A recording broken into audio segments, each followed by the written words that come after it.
শিরোনাম বুদ্ধিমান বাদর আর কৌতূহলী কাক। একদিন জঙ্গলের পাশে ছোট্ট এক গ্রামে এক বাদর ঘুরে ঘুরে মজা করছিল। ওর নাম ছিল মিঠু। মিঠু ছিল খুব দুষ্ট, তবে বুদ্ধিমানও বটে। সকালবেলা সে একটা কলা চুরি করে গাছে উঠে খেল।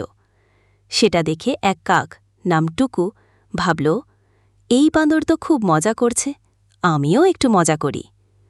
টুকু মিঠুকে ডেকে বলল, এই বাঁদর কাই, নিচে এসো, আমি তোমায় উড়তে শেখাব। মিঠু চোখ গোল করে বলল, আমি বাদর, উড়তে পারব কিভাবে? টুকু বলল, চোখ বন্ধ করো আর বিশ্বাস করো। মিঠু মজা বুঝে গেল।